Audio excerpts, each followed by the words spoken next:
Assalamu alaikum wa rahmatullah. Dear learners and viewers, how are you? I hope you are well. Alhamdulillah, I am also well. This is Abdul Bari. Welcome to my channel English Motivation 21. Today I would like to talk a most significant topic.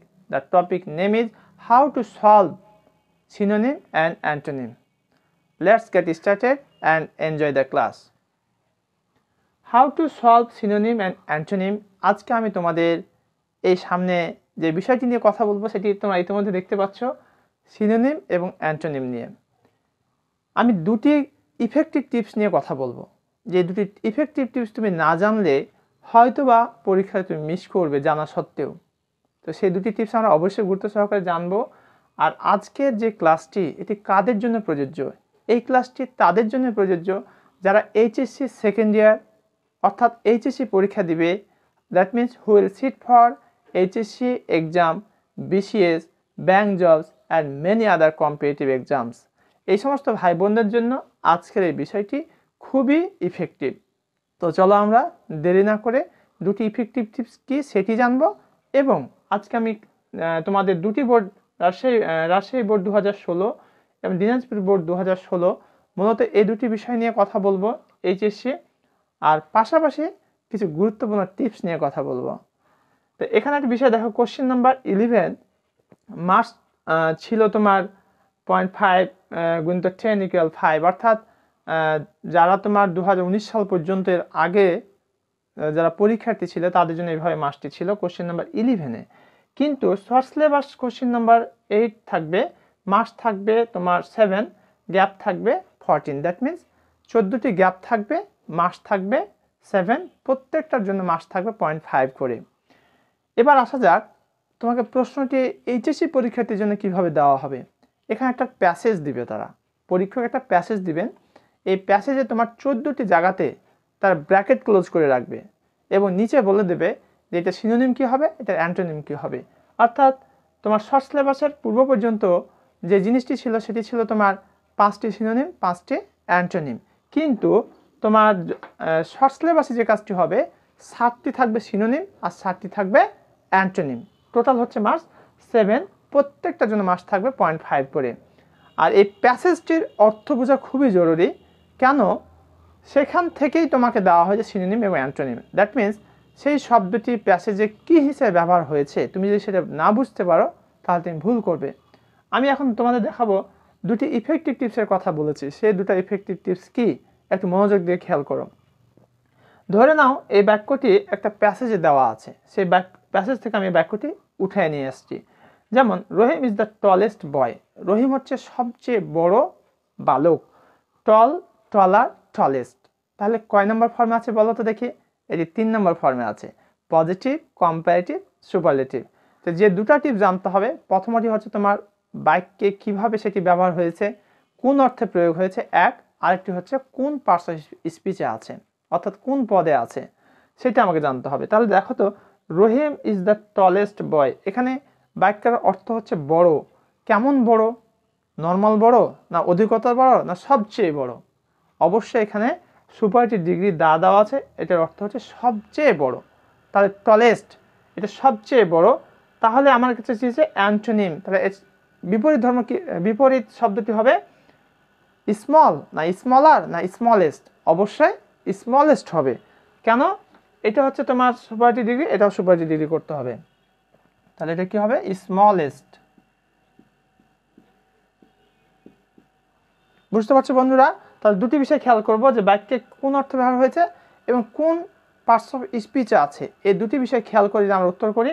আর উত্তর করার সময় এভাবেই লিখবো আমরা, এ নাম্বারে tallest antonym লিখলাম, সমান দিয়ে তার যেটা বিপরীত ধর্মীয় শব্দ স্মলেস্ট সেটি লিখে দেবো। যদি সিনোনিম চাই তাহলে সিনোনিম লিখে সেটা লিখে দেবো। এভাবে করে আমরা উত্তর করব। চলো এবার আমরা রাজশাহী বোর্ড 2016, দিনাজপুর বোর্ড 2016 এর প্রশ্নগুলো আমরা একটু দেখে নিই। Synonym and antonym part 2। এই আইটেমটির উপর 2 ধরনের প্রশ্ন হতে পারে। এক্ষেত্রে 10টি শব্দ আন্ডারলাইন করা একটি টেক্সট থাকবে। শব্দগুলোকে A to Z ব্যবহার করে নাম্বারিং করে নিচে লেখা থাকবে এবং ব্র্যাকেটে সিনোনিম বা অ্যান্টোনিম লেখার নির্দেশনা দেওয়া থাকবে। শিক্ষার্থীরা শুধু নাম্বার ব্যবহার করে নির্দেশনা অনুযায়ী সিনোনিম বা অ্যান্টোনিম লিখবে। এক্ষেত্রে তোমাদের একটা দৃষ্টি আকর্ষণ করছি, আমাদের শর্ট সিলেবাসে অর্থাৎ 2022 সালের পরীক্ষার্থী তাদের জন্য কিন্তু তোমার শর্ট সিলেবাসে আলোকে পরীক্ষা হবে এবং এখানে 10টি জায়গাতে 14টি গ্যাপ থাকবে, সেক্ষেত্রে মার্কস থাকবে 7।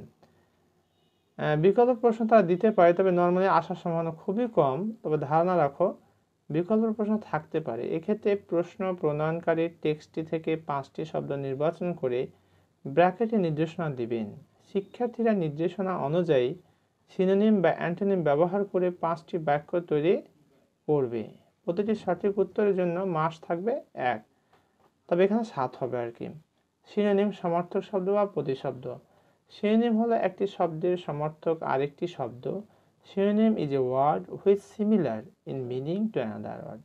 যেমন ইভিল মানে হচ্ছে খারাপ বা মন্দ, ব্যাড। অ্যান্টোনিম বিপরীতার্থক শব্দ। অ্যান্টোনিম হলো একটি শব্দের বিপরীত অর্থবোধক আর একটি শব্দ। Antonym is a word which is opposite in meaning to another word. যেমন অ্যাকসেপ্টেড এর বিপরীত শব্দ হচ্ছে আনঅ্যাকসেপ্টেড। আমরা পার্ট 2 এ রাজশাহী বোর্ড এবং আরেকটি বোর্ডের প্রশ্ন দেখব। রাজশাহী বোর্ড 2016। এখানে দেখতে পাচ্ছি আমরা লেখা আছে ওয়ার্ড, তারপর মিনিং, সিনোনিম, অ্যান্টোনিম। ফ্রেন্ড মানে হচ্ছে বন্ধু, এর সমার্থক শব্দ হচ্ছে পাল বা কম্প্যানিয়ন। অ্যান্টোনিম হচ্ছে এনিমি বা ফো। নিড হচ্ছে প্রয়োজন, রিকোয়ার প্রয়োজন, অবভিয়েট বা অ্যাভয়েড। সিম্প্যাথি সহানুভূতি, কেয়ার বা কম্প্যাশন সমর্থক শব্দ, বিপরীত হচ্ছে ইনডিফারেন্স উদাসীন। প্রুফ মানে হচ্ছে প্রমাণ করা, অ্যাপিয়ার অথবা টার্ন আউট, ডিসঅ্যাপ্রুভ বা হাইড। ফলস হচ্ছে মিথ্যা, রং বা বোগাস মানে মিথ্যা, আর ট্রু হচ্ছে সত্য। হার্ম মানে হচ্ছে ক্ষতি করা বা ক্ষতি, ড্যামেজ বা রং। বেনিফিট বা হেল্প হচ্ছে অ্যান্টোনিম বিপরীতের শব্দ। লাফ মানে হচ্ছে হাসা, চাকল মৃদু হাসা, ক্রাই কান্না করা। দেখো এখানে প্লেজার মানে কি আনন্দ, ডিলাইট মানে আনন্দ, জয় মানে আনন্দ। এটা হচ্ছে সমর্থক শব্দ, আর বিপরীত শব্দ হচ্ছে ডিসপ্লেজার। ব্রিং হচ্ছে আনা, সাপ্লাই বা ফেচ, এটাও মানে আনা। ব্রিং মানে আনা, সাপ্লাই মানে আছে ওকে। টেক অ্যাওয়ে, আইডিয়া হচ্ছে ধারণা বা মতামত, অপিনিয়ন। দিনাজপুর বোর্ড 2016। কনসিস্ট গঠিত হওয়া, কনস্টিটিউট বা কম্প্রাইজ গঠিত হওয়া। ন্যারো হচ্ছে সংকীর্ণ, সিলিন্ডার তোমরা দেখবে অনেক ন্যারো চিকন। এর অ্যান্টোনিম হচ্ছে ব্রড বা ওয়াইড।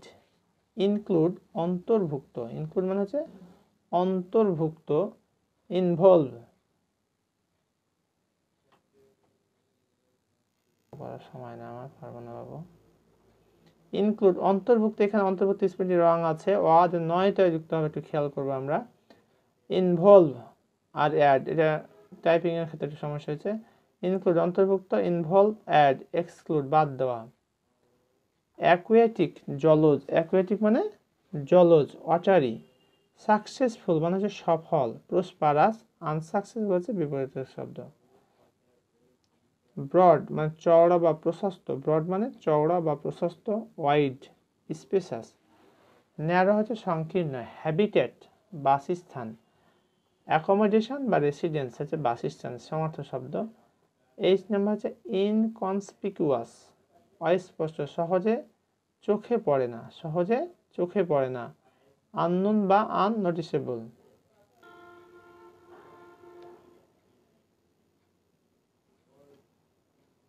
ইনকনসপিকুয়াস অস্পষ্ট, সহজে চোখে পড়ে না। আননোন আননোটিসেবল। সার্টেন হচ্ছে নিশ্চিত বা ডেফিনাইট বা ফিক্সড, আর অ্যান্টোনিম হচ্ছে ইনডেফিনিট।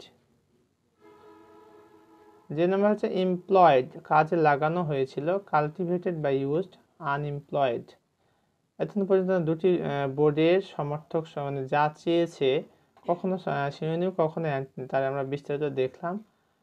প্রিয় শিক্ষার্থী ভাই বোন, যদি তোমরা এগুলা প্র্যাকটিস করো এবং অর্থটা ভালো করে জেনে নাও, পাশাপাশি শব্দটির সিনোনিম এবং অ্যান্টোনিম ভালো করে জানো, তাহলে পরীক্ষায় তোমাদের কোনো প্রকার সমস্যা হবে বলে মনে করছি না। অর্থাৎ তোমরা প্র্যাকটিস করে ইনশাআল্লাহ তোমরা সফল হবে আশা করছি। সবশেষে যারা এখনো আমার চ্যানেলটি সাবস্ক্রাইব করো না, প্লিজ সাবস্ক্রাইব মাই চ্যানেল। আর চ্যানেলটি সাবস্ক্রাইব করার জন্য এখানে একটা সুন্দর ইনস্ট্রাকশন দিয়ে রেখেছি, একটু ফলো করলে তোমরা সহজেই বুঝতে পারবে।